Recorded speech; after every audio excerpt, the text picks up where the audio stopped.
बॉलिवूडचे स्टार तसेच व्हीव्हीआयपी व्यक्ती उपचारांसाठी लीलावती रुग्णालयाला पसंती देतात.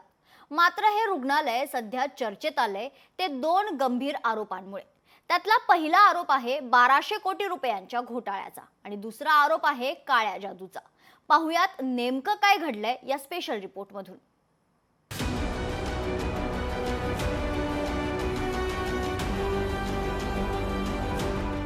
प्रसिद्ध लीलावती रुग्णालय आरोपांच्या कात्रीत.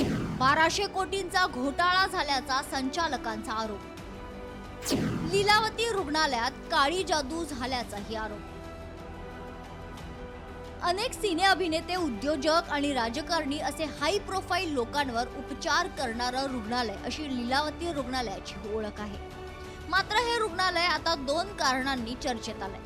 पहिलं कारण म्हणजे या रुग्णालयात 1200 कोटी रुपयांचा घोटाळा झाल्याचा आणि काळी जादू झाल्याचाही आरोप करण्यात आलाय. हॉस्पिटलच्या माजी विश्वस्तांनीच हा घोटाळा केल्याचा आरोप आहे. संचालक प्रशांत मेहता तसेच मुंबईचे माजी पोलीस आयुक्त आणि रुग्णालयाचे कार्यकारी संचालक परमबीर सिंग यांनी पोलिसांकडे तशी तक्रार दाखल केली आहे. साइफनिंग ऑफ के इरेगुलरिटीज के हुए करीब कई हजार करोड़ का जो यहाँ घोटाला हुआ है इस हॉस्पिटल में, हमने उसके आधार पर एनफोर्समेंट डायरेक्टरेट को लेटर लिखाया प्रशांत भाई ने, और ऐसा रिक्वेस्ट किया है एनफोर्समेंट डायरेक्टरेट से कि जो जितने एफआईआर हुए हैं ये सब प्रेडिकेट ऑफेंसेस हैं prevention of money laundering act के तहत, और ये प्रोसीड्स ऑफ क्राइम है.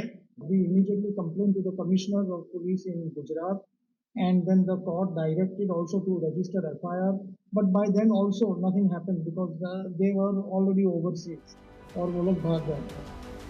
लीलावती कीर्तिलाल मेहता मेडिकल ट्रस्टने या प्रकरणात वांद्रे पोलिसांसह ईडीकडेही तक्रार दाखल केली आहे. निधीच्या अभावामुळे हॉस्पिटलमधील हजारो रुग्णांना पुरवण्यात येणाऱ्या सेवांवर परिणाम होत असल्याचं ट्रस्टचं म्हणणं आहे.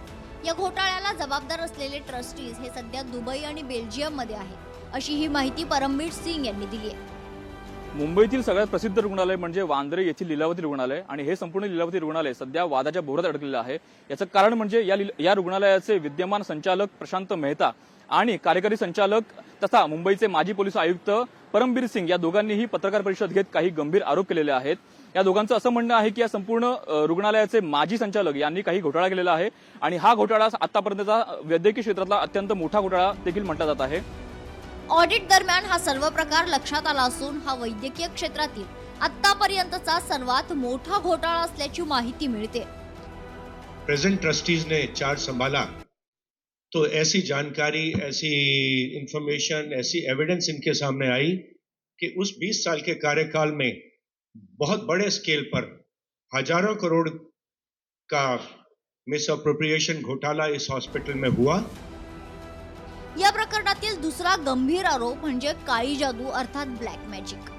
विद्यमान संचालक प्रशांत मेहता ज्या कॅबिनमध्ये बसतात त्या कॅबिनच्या फ्लोरिंग खाली खोदकाम केलं असता त्या ठिकाणी 8 कलश सापडले, ज्यामध्ये मानवी केस आणि मानवी हाडांचे अवशेष सापडले असल्याचा गंभीर आरोप परमबीर सिंग आणि प्रशांत मेहता यांनी केलाय. कुछ ब्लैक मैजिक करके आर्टिकल्स कुछ फ्लोर के नीचे दबाए गए हैं. तो पूरे प्रिकॉशन लेते हुए विटनेसेस की प्रेजेंस में वीडियोग्राफी करते हुए वो फ्लोरिंग को खोदा गया और उसके नीचे से 8 कलश निकले. वस्तुएं जो काले जादू के लिए यूज की जाती हैं, ब्लैक मैजिक के लिए यूज की जाती हैं, वो वस्तुएं निकली. लोग ने ये पूरा यहाँ से षड्यंत्र करके पूरा सेफ तोड़ के ये सब माल निकाल के they smuggled out all the diamonds and jewelry to Dubai and other offshore destinations. Lilavati हॉस्पिटलची स्थापना 1978 साली किशोर मेहता यांनी केली. 2002 ला आजारामुळे कारभार भाऊ विजय मेहता यांना सोपवण्यात आला. विजय यांनी किशोर मेहता यांनाच ट्रस्टमधून बाहेर काढलं. त्यानंतर किशोर मेहता यांनी संघर्ष करून कारभार हाती घेतला. मुलगा आणि पत्नीकडे रुग्णालयाचा सर्व कारभार सोपवला. विद्यमान संचालक प्रशांत मेहता हे विजय मेहता यांचे चिरंजीव. ते किशोर मेहता ट्रस्ट बाहेर असताना घोटाळा झाल्याचा प्रशांत मेहता यांनी आरोप केलाय. गुजरातच्या भागलपूरमध्ये या ट्रस्टचे लहान हॉस्पिटल आहे. प्रशांत मेहता यांच्या आजीनं भविष्यात नवीन हॉस्पिटलच्या उभारणीसाठी सोनं, चांदी आणि हिरे लॉकरमध्ये ठेवले होते. पण ट्रस्टने 44 कोटींचे हे दागिने देखील पळवून नेल्याचा आरोप प्रशांत मेहता यांनी केलाय. आता या प्रकरणाची चौकशी पोलीस, ईडी आणि अंधश्रद्धा निर्मूलन कायद्यानुसार सुद्धा केली जाणार आहे. विद्यमान संचालक प्रशांत मेहता ज्या केबिनमध्ये बसतात त्या केबिनच्या जमिनीमध्ये जेव्हा खोदकाम केलं त्या ठिकाणी 8 कलश सापडले. त्या कलशांमध्ये मानवी केस आणि मानवी हाडांचे अवशेष सापडले. या संपूर्ण प्रकरणामुळे कुठेतरी याला ब्लॅक मॅजिक मध्ये सुद्धा केलेली असल्याचा देखील आरोप त्यांनी केलेला आहे. या संपूर्ण प्रकरणाची दखल स्वतः न्यायालयाने घेतलेली आहे आणि एकंदर या प्रकरणाची चौकशी अंधश्रद्धा निर्मूलन कायद्याअंतर्गत सुद्धा केली जाणार असल्याचं देखील न्यायालय म्हणतं आहे. त्यामुळे या प्रकरण नेमकं आता काय उघडकीस येतं हे पाहणं अत्यंत महत्त्वाचं असणार आहे. कॅमेरामन निकेश मोरेसह भूषण शिंदे, लोकशाही मराठी, मुंबई.